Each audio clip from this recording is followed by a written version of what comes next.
Muy buenos días, mis queridos alumnos. ¿Cómo está esta clase maravillosa? Un gusto saludarlos a cada uno de ustedes. El día de hoy vamos a hablar acerca de un temita interesante, misión en un contexto amerindio.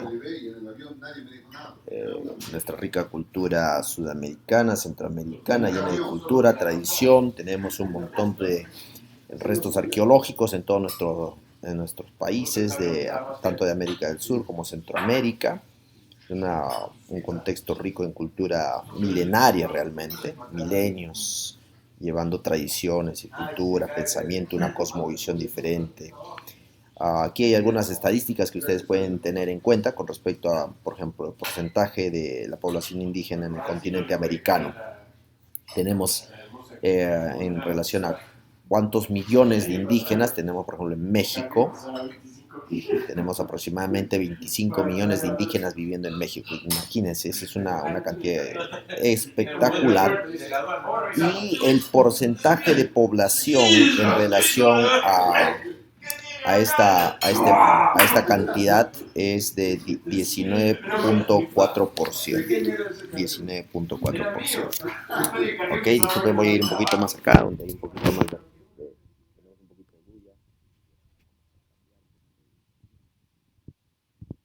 aquí tenemos un poquito más de... Ok, perfecto. Muy bien. 19.4% de eh, indígenas viviendo, no, perdón, 25 millones de indígenas viviendo en México, que representa el 19.4% de la población mexicana. ¿Qué les parece eso, Esto indica que México tiene un alto porcentaje de indígenas, y sobresale en esta tabla de manera muy notoria. Después tenemos Guatemala, es otro país que tiene 6.5 millones de indígenas y representa el 43.8% de la población. Entonces, cuando tú haces misión en un país como Guatemala, teniendo en cuenta que prácticamente la mitad de la población es indígena, tienes que tener en cuenta cómo vas a enfrentar esa realidad, qué planes evangelísticos vas a tener en cuenta, sabiendo de que prácticamente la mitad de la población, o cerca de la mitad de la población, es indígena. Bolivia también es un país que sobresale en relación al porcentaje de indígenas en su país. Tiene un 5.6 millones de indígenas y representa el 48%. Esos son datos importantes, son tres de los países que tienen una altísima concentración de indígenas, ¿no? México, Guatemala, Bolivia, y cuando nosotros trabajamos en estos países es importante entender la cosmovisión, la manera de pensar de las comunidades indígenas en estos países. Bueno, después también tenemos países como Estados Unidos, que también tiene un porcentaje de indígenas. En Estados Unidos hay 4.3 millones de indígenas y representa el 1.3% de indígenas. Así que hay un porcentaje de indígenas también viviendo en los Estados Unidos. Eh, Se reconoce cierta independencia de ellos, pero es algo interesante, aunque se reconoce cierta independencia de ellos, eh, también existe una dependencia de ellos en relación a la cultura dominante. Eh, Perú tiene aproximadamente 4 millones de indígenas y representa el 12.1%. Es cierto que tenemos un alto porcentaje de indígenas en el Perú, pero no es tan grande como el que tiene México, Guatemala y Bolivia. Sin embargo, representa también una población importante, 12%, es prácticamente uno de cada 10, ¿no? Uno de cada 10 es indígena, tiene tiene una etnia, pertenece a alguna etnia indígena, ¿no? En Chile es el 2.2 millones, también similar a Perú, así que hay muchas similitudes, Perú, Chile. Colombia tiene 1.9 millones de indígenas, representa el 3.7%, es quizá mucho menor en relación a Perú y Chile. Canadá, también hay indígenas en Canadá, 1.7, después sigue Ecuador, Argentina, Brasil, Venezuela. Así que como ustedes pueden ver en esta tabla, eh, solo para que tengan los datos, digamos, más resaltantes, ¿no? De qué porcentaje de indígenas eh, tenemos en el mundo. Entonces, pongan ahí en la nota México, Guatemala y Bolivia, prácticamente un porcentaje muy grande, notorio en la población. En los otros países como Estados Unidos, Perú y todo el resto de países hay un porcentaje, pero no es mayoritario, es un porcentaje importante, pero no mayoritario en algunos casos, como Perú y Chile especialmente, ¿no? Otra estadística importante que ven en esta tabla es que más de 85% de pueblos indígenas trabaja en economías informales. Esto es un dato importante porque eh, el sistema económico con el cual se mueve esta comunidad indígena muchas veces no es no, no ha sido completamente eh, no ha sido completamente, o sea, no se le ha dado a la comunidad indígena todos los medios, no se le ha facilitado los medios formales de economía, los medios formales de economía. Entonces ellos buscan medios informales, ¿no? De la economía. Al menos 40% de idiomas nativos están en peligro de extinción y eso significa eso es un gran riesgo y tiene que ver con procesos educativos. Hay más de 476 millones de indígenas en 90 países del mundo. Así que es un porcentaje que en el mundo entero, comunidades indígenas representan el 6.2% de la población mundial. Muy bien, estas estadísticas son importantes, vamos a ver algunas otras. Por ejemplo, la siguiente también es interesante, los indígenas en América Latina especialmente. Los pueblos indígenas de América Latina constituyen alrededor del 8% de la población de la región, pero representan el 14% de los pobres. Y esto es un dato interesante. Relación entre población indígena y pobreza quiere decir que existe un porcentaje importante de indígenas que son pobres.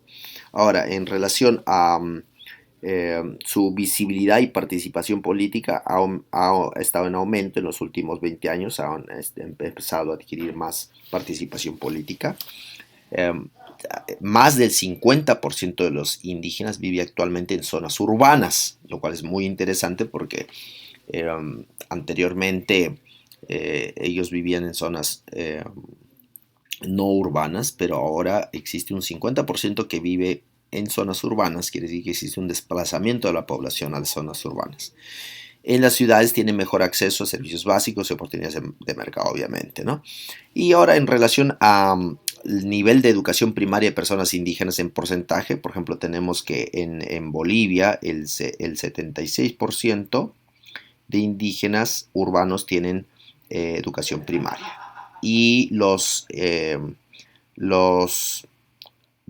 indígenas que viven en zonas rurales tienen un 40%. Siempre que los indígenas tienen que vivir en zonas rurales tienen menos acceso a la educación primaria. Y si ustedes continúan viendo la tabla, en Brasil tienen un porcentaje alto también de gente que tiene acceso a la educación primaria, ¿no? 56% por ciento ahí. Vamos a buscar el Perú, ¿no? Que tiene un porcentaje bastante alto también aquellos que viven en zonas urbanas. Entonces, el desafío es para las zonas rurales. Las zonas rurales tienen un porcentaje menor, en muchos de los casos la mitad de acceso a la educación primaria. Entonces, la educación es otro factor muy importante cuando nosotros consideramos el mundo indígena en América Latina, en todo Sudamérica, Centroamérica principalmente. El tema de la educación es muy importante. El 36% de los indígenas urbanos habita en barrios vulnerables en condiciones inseguras e insalubres. ¿Qué significa esto? Que aunque es cierto, ellos viven en zonas urbanas, estos barrios no tienen las mejores condiciones. Muchas veces tienen condiciones insalubres, servicios pobres de agua, de electricidad, etcétera, y de seguridad. Así que, aunque son zonas urbanas que no están muy bien organizadas, ¿no? Esa es una cosa muy interesante. Por ejemplo, la falta de electricidad, agua corriente, alcantarillado y vivienda de calidad, piso de tierra en hogares urbanos de América Latina indígena versus no indígenas en porcentaje. Entonces, que ustedes ven, por ejemplo, los que son indígenas y los que no son indígenas, hay una diferencia interesante en cuanto al acceso a estos servicios básicos, ¿no? Como agua, alcantarillado. Definitivamente el mundo indígena tiene un acceso mucho menor. Entonces existe una desigualdad, ¿no? Desigualdad. Esos son datos importantes que hay que tener en cuenta cuando trabajamos con el mundo indígena. Ahora, Creció el número de pueblos indígenas en América Latina. Es algo interesante porque ha habido un crecimiento en todos los países, incluyendo Perú, México, Nicaragua, Brasil. Hubo un crecimiento y ese crecimiento se, se puede ver en millones, ¿no? En el 2006 había 30 millones de indígenas, en el 2014 45 millones. En los pueblos autónomos supuestamente que tienen sus propias, se reconoce que tienen sus propias leyes, sus propias reglas.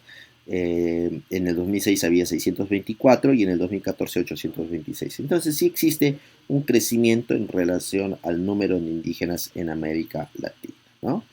Bueno, eso es otro dato importante que hay que tener en cuenta cuando nosotros hablamos acerca del mundo indígena. Ahora vamos a hablar un poquito acerca de la cosmovisión. ¿Cómo es la cosmovisión del mundo indígena? El mundo indígena, es decir, no podemos poner, esta parte es un poco difícil porque cada comunidad indígena tiene aspectos particulares de su cosmovisión, pero si pudiéramos tratar de hacer una especie de, de hablar de las generalidades, ¿no? De la comunidad indígena en general, teniendo en cuenta eh, su trabajo, por ejemplo, su vida espiritual, ¿no? La vida material, la forma como ellos consideran el cosmos. Uno puede notar algunos aspectos interesantes, ¿no? Por ejemplo, en relación acerca de la relación con la naturaleza, el cosmos, la relación con la naturaleza, cómo ellos consideran la naturaleza. En muchas de las comunidades indígenas, la naturaleza y la sociedad están bastante vinculadas. Esta relación entre naturaleza y sociedad es muy fuerte, al punto de que las comunidades indígenas consideran la naturaleza como los malls, como el supermercado. Para ellos la naturaleza es el supermercado. Nosotros vamos al supermercado a hacer compras, pero las comunidades indígenas ven la naturaleza como el supermercado. Es la forma como ellos eh, eh, existen de manera consistente y también de manera sostenible. Entonces el supermercado es una cosa muy, perdón, la naturaleza es un aspecto muy importante. Entonces cada vez que se daña la naturaleza, se está dañando a las comunidades indígenas que dependen de ella. Esto nos ayuda a entender por qué es que cuando vemos en las noticias alguna minera, alguna empresa minera tratando de utilizar los recursos naturales como el agua, como el suelo, ¿no? Entonces, quienes reaccionan de manera muy álgida, de una manera muy inmediata, son las comunidades indígenas. Y es entendible, porque ellos dependen primariamente de la naturaleza para su supervivencia. Entonces, esa relación con la naturaleza es una relación muy importante. Ahora, si hablamos del cosmos, de cómo ellos consideran la, la, el cosmos, el mundo. Eh, Existe una especie de animismo, quiere decir la naturaleza adquiere ciertas cualidades espirituales, ¿no? La naturaleza tiene ciertas cualidades espirituales y se considera la naturaleza un ente vivo con un alma, con un alma. Entonces, por ejemplo, se habla de conceptos como la Pachamama. En la cultura andina se habla de la Pachamama, del dios de la tierra, ¿no? Eh, del Yaku, del agua, y de los otros elementos de la cultura andina. Entonces, la naturaleza tiene vida y tiene no solamente vida, sino tiene conciencia, una especie de conciencia. Entonces, no solamente estás tratando con el agua y con la tierra como si fueran entes inertes que no tienen inteligencia, sino estás hablando de seres, de entes que tienen cierta capacidad de conciencia. Entonces, eso es muy importante.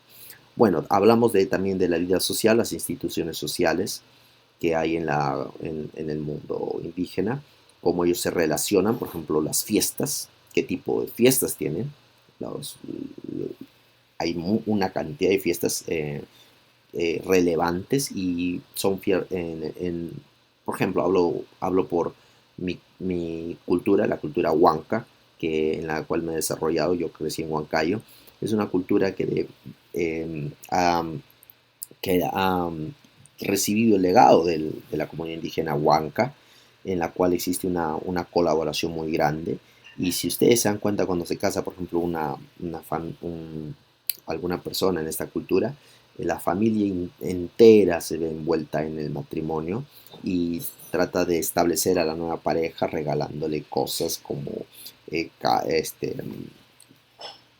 mesas, muebles, refrigeradora, todo lo que ellos necesitan para establecer su nueva vida. Es la forma como ellos ven su, la sociedad. Es una sociedad de bastante colaboración, ¿no? Y generalmente ese concepto es muy fuerte en las comunidades andinas, tanto en el centro del Perú como en el sur del país, ¿no? Y en muchas otras culturas también. Entonces, también existe este aspecto de las relaciones de parentesco. Las familias tienen diferentes grados de autoridad dependiendo al grado de parentesco que tengan con los líderes de la familia. Los tíos, los abuelos, tienen una gran autoridad en la familia. Así que al punto de que a veces los tíos son como segundos padres en muchas de las familias indígenas. Si el padre o la madre por A o B motivo no pueden hacerse cargo de un hijo por un periodo de tiempo, por enfermedad o por viaje o por lo que sea, se le encarga al tío y se espera que el tío cumpla todos los deberes de la vida como padre, prácticamente encargarse de ser padre de los hijos. Entonces existe una relación de parentesco muy fuerte con ciertos miembros de la familia, como el tío, como el abuelo, ¿no? Ellos cumplen un papel muy importante. Hablando de la vida material, la producción, por ejemplo, la agricultura, ganadería, la artesanía, todos estos son elementos esenciales de la economía indígena, muy fuertes en casi todos los países, en mayor o menor grado de una manera u otra, tanto en México, en Perú, como en Bolivia, en toda la comunidad andina. Existe una dependencia muy grande de la agricultura, ganadería y la artesanía. Ahora, esto significa que cuando nosotros hablamos de cómo ya sacar a la gente de la pobreza, por ejemplo, se tiene que tener en cuenta estos medios de producción que ellos ya están habituados, que ellos ya conocen, que ellos ya manejan de manera natural, que se transmiten de generación en generación. Los padres enseñan a los hijos sobre cómo producir en la vida agrícola, en la ganadería, en la artesanía, y esta sabiduría se pasa de generación en generación. Así que es muy importante eso también. Hablando de la identidad cultural, esto es un aspecto muy importante porque a pesar de que todos hablamos de que es importante que se conozca y se reconozca la identidad cultural de cada comunidad indígena, existe como un desprecio de la identidad cultural de estos pueblos. Entonces se le hace sentir a veces a ellos, a un indígena, se le hace sentir mal por pertenecer a una comunidad indígena. Y eso, sin embargo, ha estado cambiando en el transcurso de los años. En los últimos años se ha estado tratando de ver un poquito más de respeto por la identidad cultural, pero todavía es algo prevaleciente. Yo creo que eso es algo muy dañino, tratar de no respetar la identidad cultural de estos pueblos indígenas. Hay que respetarlos y hay que hacerlos sentir como cualquier otra comunidad que tiene su propia identidad, sus propios marcadores culturales importantes. La forma como se educan las comunidades es otro aspecto. La educación depende grandemente de las relaciones familiares. Los padres enseñan a los hijos, los abuelos, y existe una relación patriarcal muy fuerte y matriarcal. No solamente patriarcal, muchas veces se habla de que son solamente machistas, no es cierto. Existe un fuerte legado matriarcal en muchas comunidades indígenas. Las madres ocupan una labor muy importante. La fórmula no es igual en todos los lugares. En algunos lugares quizá el aspecto del patriarcado es más fuerte que el matriarcado. En algunos lugares el matriarcado es más fuerte que el patriarcado. Por ejemplo, especialmente en mi tierra, en Huancayo, yo hablo de mi tierra porque es lo que en esta cultura me he desarrollado. El matriarcado es muy fuerte al punto de que las damas toman decisiones en relación a los negocios, a la forma como se maneja la vida comercial. ¿Ok? Así que eso es interesante. Muy bien.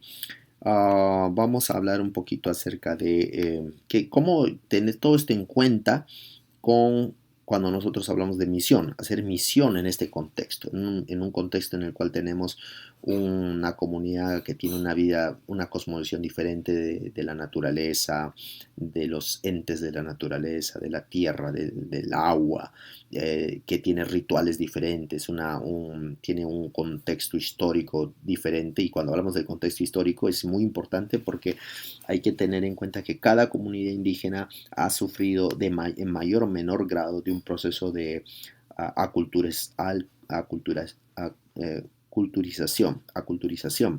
Se ha tratado de eliminar los rasgos particulares de su cultura por un proceso de conquista. Lamentablemente, nosotros hemos visto, por ejemplo, en Perú, la cultura española ha conquistado la cultura a los incas, y se ha tratado de...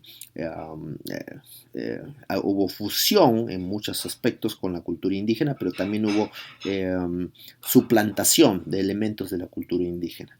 Entonces, la cultura indígena empezó a perder ciertos elementos de su propia cultura, y eso es lo que ocurre en mayor o menor grado en muchos otros lugares. La cultura dominante ha logrado imponer su cultura sobre la cultura indígena, y se ha perdido en gran medida la identidad cultural, o se ha visto trastocada o deformada, o ha habido un sincretismo con la cultura dominante.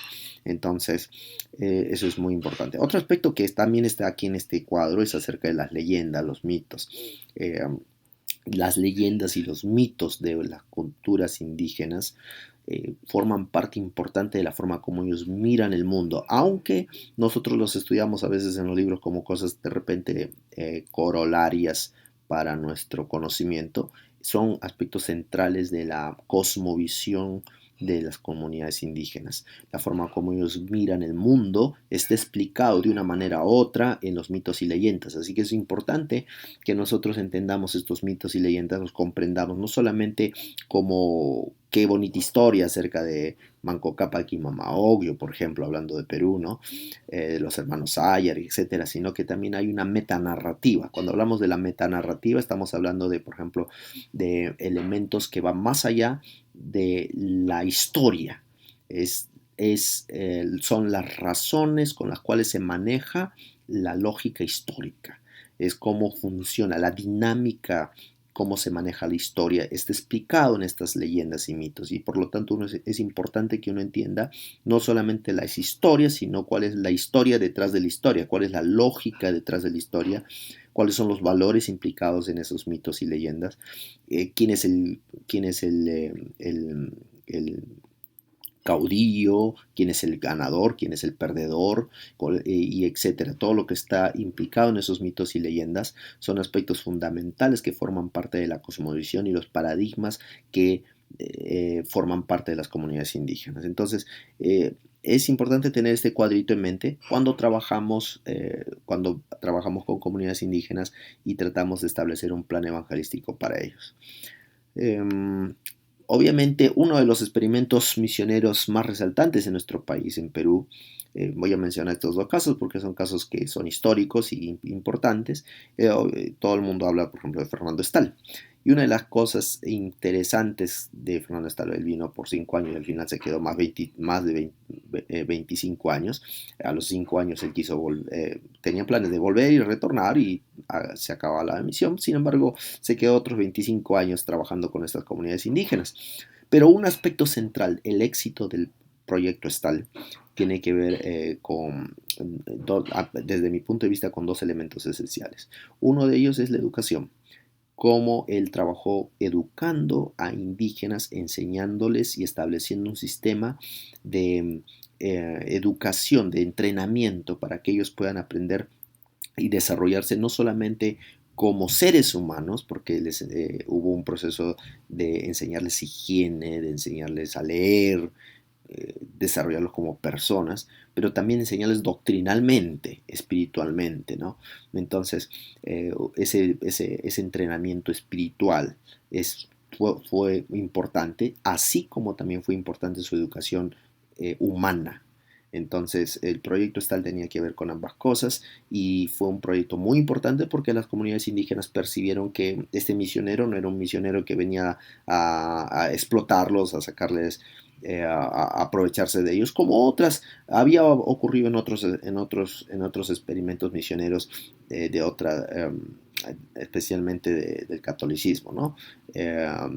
Que en realidad mm, no buscó su desarrollo integral como persona. ¿Sí? Eh, Prácticamente ignoró muchas de sus necesidades, especialmente sus necesidades educativas. Otro proyecto importante fue el proyecto de Pedro Calvermater y de manera muy similar a Fernando Stahl, también trabajó con dos elementos no mencioné uno en relación a Stahl, pero que también lo utilizó Pedro Calvermater y tiene que ver con el asunto del evangelismo de la salud, tratar de enseñarles a las comunidades a vivir una vida saludable, una vida que les dé beneficios, que les dé bienestar físico y real. Entonces, las comunidades empezaron a ver beneficiadas no solamente con una doctrina bonita, sino con una mejor vida, menos enfermedades, menos dolores, de todo. Entonces, el Evangelio tuvo efectos reales en su vida. Y se estableció un sistema interesante que se llamaba las estaciones misioneras. Ahora, quiero hablar un poquito de este concepto de las estaciones misioneras, porque las estaciones misioneras fue una estrategia evangelística de entrenamiento educativo. Es decir, se establecieron lugares en los cuales Fernando Stahl, Pedro Calvermater, formaban una especie de escuela, era como una especie de organización, un núcleo escolar en el cual se entrenaba indígenas para que ellos puedan entrenar a otros indígenas. Era una especie de célula autorreproductiva. Se les entrenaba para que ellos puedan, lo que ellos aprendían, pudieran transmitir a otros miembros de su comunidad. Y eso es algo muy interesante que funcionó muy bien con Pedro Calvermater y Fernando Stahl, al punto de que yo ahorita no tengo las cifras, pero se establecieron un número grande de escuelas en el altiplano y también en la Amazonía, dirigidas por estos dos personajes, Fernando Stahl y Pedro Calvermater. Esa fue la estrategia como ellos lograron multiplicarse a sí mismo en un contexto que es difícil geográficamente ser alcanzado, porque yo he trabajado, por ejemplo, en Contamana, donde para mí visitar la iglesia más cercana era 8 horas de viaje en el río, y la iglesia más lejana estaba a 4 días de viaje. Entonces ya tú te puedes imaginar cuánto tiempo tarda poder hacer un ciclo misionero, una gira misionera en un distrito que tiene yo tenía como 40 iglesias. Entonces, ¿cómo puedes tú trabajar en un ciclo misionero? Yo empecé a estudiar cercanamente lo que Fernando Stan y Pedro Calvermater hicieron y capté que lo que ellos hicieron realmente no fue ellos encargarse de cada aspecto del entrenamiento para cada miembro, sino que ellos empezaron a formar núcleos de entrenamiento, entrenaron, capacitaron en estaciones misioneras a indígenas para que ellos puedan replicar la labor que ellos estaban haciendo. Una estrategia que les dio mucho resultado y las estaciones misioneras fueron muy relevantes por mucho tiempo. Los norteamericanos que trabajaban con ellos se dieron cuenta que esto era una estrategia central en el avance misionero y daban fondos para que esto continúe. Hubo, por ejemplo, en Requena se estableció una estación misionera que es Nevati. Nevati se estableció una estación misionera que tenía esas características y así en otras partes de la Amazonía peruana.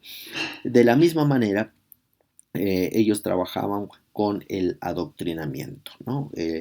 Entrenaban con la doctrina adventista, se les enseñaba la Biblia con cómo guardar el sábado, la escuela sabática, aspectos fundamentales de la iglesia, y esa vivencia era transmitida por estos maestros que aprendían y luego retransmitían esto a sus comunidades. Eso ayudaba mucho en la transmisión del Evangelio, pero también era una estrategia de organización muy eficaz. Muy bien, espero que esta pequeña revisión acerca de lo que significa, de lo que tiene que ver con el evangelismo en América, Indoamérica, ¿no? Trabajando con los indígenas en toda América, nos ayude a reflexionar sobre cuáles podrían ser algunas de las mejores prácticas de hacer este evangelismo hoy día en nuestro contexto actual. Entonces, lo que quisiéramos que ustedes elaboren ahora en esta clase como parte de la práctica que vamos a hacer es cuáles serían algunas de las estrategias que nosotros pudiéramos utilizar hoy día para trabajar con las comunidades indígenas. Y quisiéramos que se reúnan al menos de dos, trabajen de dos y trabajen algunas ideas, por lo menos unas 10 ideas, cómo poder trabajar por una comunidad indígena. Muy bien, si tienen algunas preguntas las colocan en el chat de el Telegram que es de esta clase. Muy bien, gracias. Estamos en comunicación.